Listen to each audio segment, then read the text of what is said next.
मित्रांनो, साधी माणसं या मालिकेच्या आजच्या भागामध्ये रिया रवीला रागातच विचारते, काय रे, तू काही बोलणार आहेस की नाही? तेव्हा सगळेजण रवीकडे पाहतात, कारण तो खरंच बोलतो की काय. रवी म्हणतो, खरं सांगू तुला रिया, अगं खरं तर त्या दोघांनीच दादाला अडकवलं होतं, म्हणून टिट फॉर टॅट करून दादानी सुद्धा त्या दोघांनाही अडकवलं. मग आता सगळेजण सत्याकडे पाहू लागतात. त्यावेळी रवी म्हणतो, दादा खरं तर तू असं करायलाच नको होतं. नाही म्हणजे तुझ्याबरोबर जे झालं ते चुकीचंच आहे, परंतु आपण डिस्कस करून प्रॉब्लेम सुद्धा सॉल्व्ह केला असता ना, किंवा मी आणि रियाने काहीतरी मार्ग सुद्धा काढला असता. त्या सांगतो, अरे रव्या, तू काय वेडा झाला की काय? अरे हिच्या बापाने खोटी केस उभी करून मला अडकवलं, मग मी सुद्धा तेच केलं तर काय चुकलं काय माझं? असं म्हणून सत्या आता त्याची बाजू मांडतो. परंतु रियाला ऐकूनच घ्यायचं नसतं. ती रागातच म्हणते, अरे तुला कळत नाहीये का, माझ्या डॅडाने काही केलं नाहीये आणि मुळात तो असं करूच शकत नाहीये. तेव्हा रियाचं हे अतिउद्धट वागणं पाहून सर्वांनाच खूप मोठा धक्का बसतो, कारण सत्याविरोधात ही लगेच कशी बोलली हाच प्रश्न निरूपा गँगला पडतो. तेव्हा निरूपा काहीतरी आता बोलू लागते, बडबडू लागते, पण तिचा घसा बसल्यामुळे, तिच्या आता व्यवस्थित बोलता येतच नसल्यामुळे तिचं बोलणं काही समजत नाही. त्यामुळे आता सगळेजण आश्चर्याने तिच्याकडे पाहतात. पंकजला तर खात्रीच नसते की काय झालंय. मग आता सत्या विचारतो, काय म्हणालीस निरूपा? तेव्हा आता निरूपा खुणावून लगेचच देविकाला सांगते. तेव्हा देविका म्हणते, हो हो ठीक आहे, सांगते. मग ती म्हणते, त्या रियाचे बाबा एवढ्या मोठ्या पोस्टवर आहेत, ते असं कसं करतील? आता त्या दोघींनी सुद्धा खरं तर ढवळीकरची बाजू घेतलेली असते, त्यामुळे सर्वांनाच धक्का बसतो. सत्या रागातच निरूपाकडे पाहतो. मग आता देविका लगेचच निरूपाकडे पाहते आणि तिला इशारा करते. तेव्हा हे खरं तर घाणेरडे विचार ना फक्त सत्याच्याच डोक्यात येऊ शकतात, असं देविका सांगते. मग आता रिया म्हणते, एक्झॅक्टली, तुला सांगू, माझा डॅडा असं कधीच करू शकत नाही सत्या, आणि माझ्या डॅडाची लेवल ना खूप हाय आहे, हाय, आणि ती तर तू कधी म्हणजे कधीच मॅच करू शकणार नाहीस. आणि तुला सांगू, अरे सत्या, माझा डॅडा मुळात अशा फालतू लोकांच्या नादीच लागत नाही. अरे नादी लागणं सोड, पण तुझ्यासारख्या फालतू लोकांच्या नादीसुद्धा लागत नाही आणि त्यांच्याकडे बघत सुद्धा नाही, असं सत्याचा घोर अपमान करत ती आता त्याला म्हणते. त्याचवेळी रवी मात्र डोळे बंद करून घेतो, कारण आपल्या भावाबद्दल आपली बायको एवढं काही बोलतीये, त्याचा एवढा अपमान करतीये, हे खरं तर त्याला सहन होत नसतं. कारण त्याला माहीत असतं सुजित कुमार आणि ढवळीकर कोणत्या लायकीचा आहे. मीरा, आजी आणि सुधाकर रावांच्या सुद्धा तळपायाची आग अगदी मस्तकात गेलेली असते. त्यानंतर आता सत्या सांगतो, हे बघ रिया, तुझा बाप खूप खोटारडा आहे, खूप म्हणजे खूप. त्यावेळी आता रिया सांगते, अरे पण त्याने माझी शपथ घेतली आहे. त्यावेळी सत्या पुन्हा हसतो आणि म्हणतो, तुझी शपथ जरीही त्याने घेतली असेल, तो नालायक आहे. पोटच्या पोरीची खोटी शपथ तर तो नक्कीच घेऊ शकतो. तेव्हा रियाला आता खूपच राग येतो आणि ती रागातच आता सत्याची पुन्हा एकदा कॉलर पकडते आणि म्हणते, सत्या तू ना, असं म्हणून लगेचच ती आता त्याच्या अंगावर अक्षरशः धावून जाते. तेव्हा मीरा आणि रवी दोघेही रियाला अडवण्याचा खूप प्रयत्न करत असतात, परंतु रिया ऐकतच नाही. मग त्यानंतर आता लगेचच मीरा म्हणते, रिया ऐकून घे जरा, असं म्हणून ती बाजूला तिला करते आणि म्हणते, हे जर निर्दोष असते ना तर हे सुटलेच नसते, समजलं? आणि तुला अजून एक सांगते, तुझ्या बाबांनी माझ्यासमोर बरंच काही कबूल केलंय की तुझ्या बाबांनीच यांना अडकवलं आहे. आता तुलाच सांगते रिया, या सगळ्यामुळे आम्हाला काय काय सहन करावं लागलं ना, हे आमचं आम्हालाच माहीत आहे. आणि ते तुझे बाबा आहेत आणि त्यामुळे एक मुलगी म्हणून तुला असं वाटणं खरंच साहजिक आहे. आणि रिया, आम्ही हे सगळेजण समजू शकतो, पण रिया तू जरा दोन्ही बाजूंनी विचार करून बघ, कारण रिया यांनी काहीही केलेलं नव्हतं आणि तू उगीच यांना असं खोटं ठरवू नकोस प्लीज. तेव्हा रिया रागातच म्हणते, अगं मीरा वहिनी, तू ज्या माणसाची बाजू घेतेस ना त्याचं डोकं पूर्णपणे फिरलंय. अगं तुला माहीत नाही, पण हा काहीही करू शकतो अगं, कारण सत्यागिरी फिरत असतो ना, तर ही सत्यागिरी नाहीये, ही गुंडागिरी आहे. तेव्हा आता सगळ्यांनाच खूप मोठा धक्का बसतो की रिया आता पातळी सोडून वागतीये, तिची मर्यादा सोडून वागतीये. पण आता तिच्यासमोर कुणी काहीच बोलत नसतात, कारण सत्य शांत असतो ना, म्हणून. तेव्हा मीरासुद्धा सत्याची बाजू घेते आणि पुन्हा एकदा रियाला समजावू लागते, हे बघ, मला माहिती आहे ना, यांनी काहीही केलेलं नाहीये. तुला काय माहिती हवी असेल ना, तर तू मला विचारू शकतेस, मी तुला सगळं काही सांगेन. परंतु तू यांना अजिबात चुकीचं ठरवू नकोस, असं मीरा स्पष्ट शब्दात रियाला खडसावते. त्यावेळी रिया आता रडत असते आणि म्हणते, मीरा वहिनी ऐक ना, अगं मी तुझा ना खूप म्हणजे खूप रिस्पेक्ट करते अगं, आणि म्हणूनही मी तुझं खूपदा ऐकते ना, पण मी तुला एकच सांगते की माझा डॅडा ना कधी म्हणजे कधीच खोटं बोलणार नाही, कारण मला ना त्याच्यावर पूर्णपणे विश्वास आहे. त्याने मीराचं बोलणंच न ऐकल्यामुळे आता निरूपा आणि देविका या दोघीही हसू लागतात. बाकी सगळ्यांना राग येत असतो. तर मीरा म्हणते, तुझ्या डॅडावर विश्वास असेल ना, तर माझा यांच्यावर पूर्णपणे आहे विश्वास. तेव्हा लगेचच आता रिया म्हणते, ॲक्च्युली तू ना डोळे उघडून बघायला हवंस, म्हणजे तुला कळेल मीरा वहिनी की या माणसाची ना खरंच काही लायकीच नाहीये. अगं तू एवढा विश्वास ठेवते ना याच्यावर, पण तो ते डिझर्व करत नाही, एक नंबरचा, असं म्हणून सत्याची ती लायकी काढणार असते. तेवढ्यातच आजी जोरात आवाज देतात, असं म्हणून त्या पुढे येतात. सत्याचा एवढा झालेला अपमान त्यांनी आत्तापर्यंत गिळून घेतलेला असतो, परंतु आता आजीचा राग देखील अनावर होतो. त्या डोळे मोठे करून रियाकडे पाहू लागतात. तेव्हा सर्वांना एकच भीती वाटू लागते की आता काही रियाचं खरं नाही. त्यावेळी रागात आजी म्हणतात, त्यांच्याशी बोलण्याऐवजी ना माझ्याशी बोल अगोदर. लग्न करून आत्ताच आली ना या घरात, मग चांगल्याच चाललेल्या संसारामध्ये तू भांडणं लावायला निघालीस की काय? अगं महिना झालाय का तरी तुमच्या लग्नाला, आणि ते तुमचं लग्न कुणी लावून दिलंय ना याचा जरा विचार कर. आणि ज्या सत्याबद्दल तू बोलतीयस ना, ती सत्यागिरी माझ्या सत्याने त्यावेळी केली नसती तर काय झालं असतं सांग ना. अगं तू ज्याची बाजू घेतेस ना, त्याच तुझ्या बापाने तुझं कुणाबरोबर लग्न लावून दिलं असतं ना, याचा सुद्धा तू जरा विचार कर. असं म्हणून आजी आता तिला चांगलीच खडसावत असते आणि रियाचे डोळे उघडण्याचा प्रयत्न करते. तेव्हा रिया आता पुन्हा एकदा तिच्या बापाची बाजू घेणार असते. आजी म्हणते, मी बोलतीये ना, मग गुपचूप ऐकायचं, समजलं? आणि माझ्या सत्यावर संपूर्ण विश्वास आहे आणि पोलिसांनी पूर्ण चौकशी करूनच त्याला सोडला आहे. याचा अर्थ जी काही गडबड आहे ती तुझ्या बापामध्ये आहे, समजलं?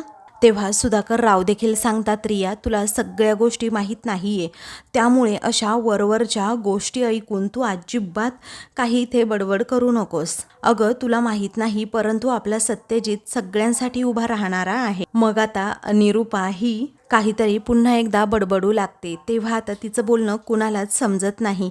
ते पाहून आता सत्या म्हणतोय, निरूपा अगं देवाच्या कृपेने तुझा घसा बसलाय, तर जरा गप्प बस की, कशाला उगीच आपली नुसती वाच करतेस?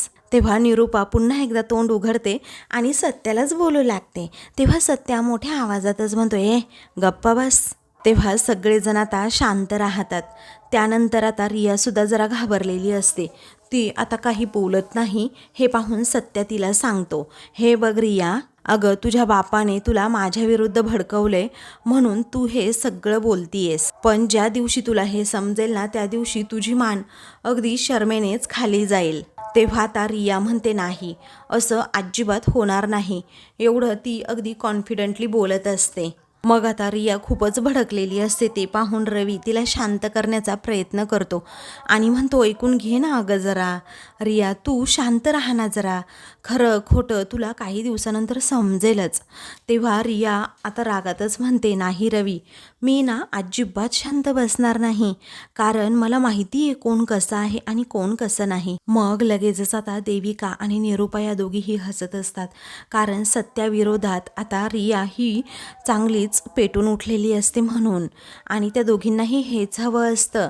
तर रिया पुन्हा एकदा आपलं तोंड उघडते आणि म्हणते, ऐक ना सत्या, मला चांगलंच माहिती आहे कोण कसं आहे आणि कोण कसं नाही, कारण मी माझ्या डॅडाला ना सोडवून आणणारच. असं म्हणून ती लगेचच आता बाहेर जाते. तर आता रवीला सुद्धा ती विचारत नाही. त्यानंतर आता रवी म्हणतो, ऐक रिया थांब, पण रिया ऐकतच नाही. तेव्हा हा सगळा तमाशा पाहून आता निरूपा भलतीच खुश होते आणि म्हणते, माझा आवाज बसला. हे पाहून जाम उडत होता हा सत्या. आता या रियाने ना चांगलीच त्याची बोलती बंद केली. असंच पाहिजे त्याला. त्यानंतर आता निरूपा आणि देविका एकमेकींकडे पाहून हसतात. तेव्हा आजी रवीला सांगतात, तू अजिबात टेन्शन घेऊ नकोस. तेव्हा आजी म्हणतात, ऐक रवी, मी आहे तुझ्या बाजूने, तू नको टेन्शन घेऊस. तेव्हा रवी हो असं म्हणतो. तर आजी सत्याला इशारा करतात. तर सत्या सगळ्यांकडे पाहतो. त्यानंतर रिया ही लगेचच रूममध्ये जाते आणि तिला आता प्रचंड सत्याचा राग आलेला असतो. म्हणूनच ती आता इकडे तिकडे वस्तू आणि बेडवरील उषा अस्ताव्यस्त फेकून देते. आता रागाच्या भरात असल्यामुळे निरूपा आणि देविका या दोघीही त्या संधीचा फायदा घेतात आणि तेथे येतात. तेव्हा लगेचच आता रिया त्या दोघींना पाहते आणि रागात म्हणते, हे पहा, तुम्ही जर त्या सत्याची बाजू घ्यायला आला असाल ना तर निघा, आत्ताच्या आत्ता निघा, मला काहीही इंटरेस्ट नाही आहे त्यामध्ये. त्यानंतर आता निरूपा बोलू लागते की अगं मी तुझ्याच बाजूने आहे, पण तिला व्यवस्थित आता बोलताच येत नसतं. ती आपली नुसतीच काहीतरी बडबडू लागते. या म्हणते, हे पहा मॉम, तुम्ही इथून निघा अगोदर, माझं डोकं ऑलरेडी खूप फिरलेलं आहे. तेव्हा देविका आता सांगते, रिया अगं आई म्हणतायत ना, तुझं काही चुकलेलं नाहीये, तू अगदी करेक्ट आहेस, कारण आई आणि मी तुझ्या बाजूने आहोत. मग त्यानंतर निरूपा पुन्हा एकदा खुणावून देविकाला काहीतरी सांगते. तेव्हा देविका आता निरूपाचं बोलणं रियाला सांगत असते. तेव्हा आपल्या घरामध्ये 3च पॉवरफुल वुमन आहेत, त्या म्हणजे आपण तिघी, असं देविका स्वतःचं, रियाचं आणि निरूपाचं कौतुक करत तिला सांगते. पुन्हा निरूपा बडबड करू लागते. तर देविका सांगते की अगं ते ढवळीकर काका खूप चांगले आहेत ग, तू अजिबात टेन्शन घेऊ नको. अगं ते जे बोलतायत ना ते अगदी बरोबर बोलतायत अगं रिया, कारण आईंना माहीत आहे. त्यानंतर आता देविका सांगते, ऐक ना, तो सत्याना खूप मूर्ख आहे आणि ती मीरा सुद्धा ना खूप म्हणजे खूपच बावळट आहे. त्यानंतर आता पुन्हा एकदा निरूपा तिला खुणावून सांगते. तर देविका म्हणते, अगं तुला माहिती आहे रिया, हा सगळा ना त्या सत्याचा प्लॅन आहे. अगं त्याने मुद्दामच केला आहे हे सगळं. पण रिया, तू तुझ्या डॅडांचा झालेला अपमान अजिबात विसरू नकोस हा. त्यावरती रिया म्हणते, नाही नाही, मी माझ्या डॅडाचा अपमान झालेला कसा विसरेन बरं. मॉम, तुम्ही ना अगदी करेक्ट बोलताय, तुम्ही बघतच राहा, त्या सत्याला ना मी अजिबात सोडणार नाहीये. त्यावेळी निरूपा सांगते, आम्ही दोघीही तुझ्या बाजूने आहोत. आणि रियाला हे बोलणं लगेचच समजतं. त्यानंतर रिया म्हणते की आता तुम्ही बघतच राहा की मी माझ्या डॅडाला सोडवून या सत्याला कसा धडा शिकवते. मग आता ती लगेचच ॲडव्होकेटला फोन करते. ते पाहून रिया आणि निरूपा दोघीही खुश होतात, कारण आता ॲडव्होकेटला फोन करून रिया तिच्या वडिलांना सोडवणार असते. तर दुसरीकडे सत्या रूममध्ये बसलेला असतो आणि आपल्या गाडीच्या लायसनकडे पाहतच राहतो. तेवढ्यातच आता मीरा तेथे येते आणि सत्याला असं टेन्शनमध्ये पाहत लगेचच त्याला धीर देऊ लागते की अहो ऐका ना जरा, असं म्हणून ती त्याला समजावणार असते. तेव्हा सत्याच आता आपलं गाऱ्हाणं मांडू लागतो की तुला कसं सांगू धूमकेतू, अगं किती दिवस झालो मी गाडीत बसलो नाही. अगं असा एकसुद्धा दिवस जात नव्हता की मी गाडीत बसलो नव्हतो, आणि जेव्हा मी गाडीच्या स्टेअरिंगला हात लावला नाही. आणि आता बघ ना, मी गाडीना फक्त आणि फक्त बाहेरून बघतोय आणि दुसऱ्यांच्या गाड्यांमध्ये बसतोय. आता तर माझ्याकडे स्वतःच्या गाडीचं लायसन्ससुद्धा आहे. ही मी गाडी चालवू शकत नाही, कारण त्या एमडीने आणि टकल्याने चांगली सोय करून ठेवली आहे. मला गाडी मिळणार नाही याची. तेव्हा सत्य आपलं मनातील सगळं काही दुःख मीराला सांगत असतो. मीरा त्याला धीर देते की तुम्ही अजिबात काळजी करू नका. हे पहा, देव आपल्याबरोबर आहे. चांगल्या माणसांचं नेहमी चांगलंच होतं. तेव्हा सत्य म्हणतो, हे बघ अगं, मी तुला आत्तापर्यंत कधी सांगितलं नाही, पण मी तुला आत्ता सांगतो की मला तुला नेहमी आनंदी ठेवायचंय. मला एवढा पैसा कमवायचा आहे, एवढा पैसा कमवायचा आहे की तुझ्या सगळ्या इच्छा पूर्ण करायच्या आहेत. मग त्या लहान असू दे किंवा मोठ्या असू देत. आणि अजून एक सांगू, मला माझ्या बापाला सुद्धा खूप म्हणजे खूपच आनंदात ठेवायचंय आणि त्याला खुश ठेवायचंय. मला एवढे पैसे कमवायचे आहेत ना, बापाचे एवढे पैसे गेले आहेत ना, तसं त्याला एक हाती परत द्यायचे आहेत आणि बापाची म्हातारपणीची काठी बनायचे धूमकेतू. बापाला आणि बापाच्या बायकोला म्हातारपणी सांभाळायचंय. तुला माहीत नाही, परंतु माझ्याकडे जर जास्त पैसा आला ना तर निरूपासुद्धा मला तिचा मुलगा मानेल बघ. कारण एक आई मुलासाठी जेवढं करते ना तेवढं ती सुद्धा करेल माझ्यासाठी. तेव्हा मीरा विश्वासाने सांगते करतील, सगळं काही करतील. परंतु फक्त पैसे कमवायचे असं म्हणून नाही चालत. ते कसे कमवायचे याचा विचारसुद्धा केला पाहिजे ना आपण. अहो तुम्ही कशाला काळजी करताय, मी आहे की तुमच्या सोबतीने. तेव्हा आता लगेचच सत्या विचारतो म्हणजे मला समजलं नाही. त्यावेळी मीरा म्हणते पण मला सांगा तुम्हाला नक्की आयुष्यात काय करायचंय. तेव्हा सत्या सांगतो मी सांगितलं तर तू माझ्यावर हसशील. तेव्हा आता मीरा म्हणते नाही हसणार, मी प्रॉमिस करते. सत्या म्हणतो नाही तू हसणार, आणि तू नाही हसली तरी ही प्रॉब्लेमच, कारण मला ना तुला असं सतत हसताना पाहायचे धूमकेतू. त्यावरती मीरा म्हणते बरं ठीक आहे हसते मी मग. तेव्हा सत्या मग पुन्हा तिची गंमत करतो आणि म्हणतो पाहिलं, म्हणूनच मी तुला सांगत नाही. तेव्हा मीरा म्हणते तुम्हीच आता विषय फिरवलात, नाही हसत, तुम्हाला प्रॉमिस करते. असं म्हणून मीरा त्याला तसं प्रॉमिस सुद्धा करते. त्यावेळी सत्या सांगतो तुला सांगू, मला ना लहानपणी डॉक्टर बनायचं होतं. मस्तपैकी पांढरा कोट घालून सुद्धा फिरायचं होतं. लोकांचा जीव वाचवायचा होता. लोकांच्या जखमावर अशी फुंकर मारायची होती. मग त्यानंतर माझी शाळा सुटली. म्हणजे जिथे शाळा सुटली ना असं डॉक्टर बनायचं स्वप्न लांबच्या लांब कुठेतरी निघून गेलं. पण जाऊ देत, आता मला माणसांचा डॉक्टर बनता आलं नाही म्हणून काय झालं, मी आपल्या गाड्यांचा डॉक्टर झालो. कारण आपल्या हातामध्ये ना खरंच जादू आहे तशी. तर आपल्या हातात कुठलंही बिघडलेल्या गाड्यांना नुसता हात जरी लावला ना तर गाडी अशी नुसती टुणटुणीत होऊन पळायला लागते. म्हणूनच मी ना स्वतःचं आपलं असं गॅरेज टाकलं. पण ते अतिक्रमणवाले आले आणि त्यांनी सुद्धा ते गॅरेज असं तोडून टाकलं. आणि तुला तर चांगलंच माहीत आहे की मला गाडी चालवायला किती आवडतं, आणि म्हणूनच मी आपली गाडी हातात घेतली. आपली गाडीसुद्धा मी कशी बनवली होती पाहिलं ना तू. तेव्हा मीरा म्हणते हो मी पाहिलंय. मग आता सत्या सगळ्या गोष्टी तिला पुन्हा एकदा सांगू लागतो की कशा प्रकारे गाडी खराब झाली होती. तेव्हा मीच ती दुरुस्त करून व्यवस्थित आणली होती आणि सत्याला छान असं सरप्राईजसुद्धा दिलं होतं. आणि तेव्हापासून तो ती गाडी चालवत होता. अगदी धंदापाणी व्यवस्थित होता. परंतु मध्येच MD आणि त्याचबरोबर टाकल्याने हा सगळा काही गेम केल्याने माझ्या हातातून लायसन गेलं. त्यानंतर गाडीसुद्धा कोणी मला चालवायला देईनासं झालं. तेव्हा बापाच्या ऑपरेशनसाठी पैसे लागत होते. तेव्हा ती गाडीसुद्धा मग नंतर विकावी लागली. आता गाडीचं लायसन आहे. आता गाडी आहे ती फक्त धुण्यासाठी. पण गाडी धुवून मी एवढे पैसे नाही ना कमावू शकत. पण जाऊ दे अजिबात तू याचा विचार करू नकोस. मी काही गोष्टी सोडून दिल्या आहेत ना, तू सुद्धा अशाच आता सोडून दे. असं म्हणून सत्य आपला बेडवर पडतो आणि त्या लायसनकडे पाहतच राहतो. कारण त्याला खूप वाईट वाटलेलं असतं की आपलं एकही स्वप्न पूर्ण होत नाही आहे. कारण आता गाडी चालवायचा एवढा शौक मला आहे, परंतु MD आणि त्या टकल्यामुळे मला गाडीसुद्धा कोणीही देईनासं झालंय. त्याला खूप वाईट वाटत असतं आणि त्याला खरं तर खूप पैसासुद्धा कमवायचा असतो. तर सत्या खूप म्हणजे खूपच उदास असतो. ते पाहून मीराला खूप म्हणजे खूपच वाईट वाटतं आणि ती आता सत्याकडे पाहतच राहते आणि विचार करत असते की यांच्यासाठी मला नक्की काय करता येईल. यांची स्वप्न तर खूप मोठी मोठी आहे, पण यांची स्वप्न मी कशी पूर्ण करू मलाच कळत नाहीये. कारण एवढी मोठी स्वप्न पूर्ण करण्यासाठी तेवढे पैसे हवे आहेत. आणि जास्तीत जास्त मी काय करू शकते तर बाबांच्या आजारपणासाठी विकलेली गाडी यांना पुन्हा देऊ शकते, घेऊन येऊ शकते. यापेक्षा जास्त नाही काही करू शकत.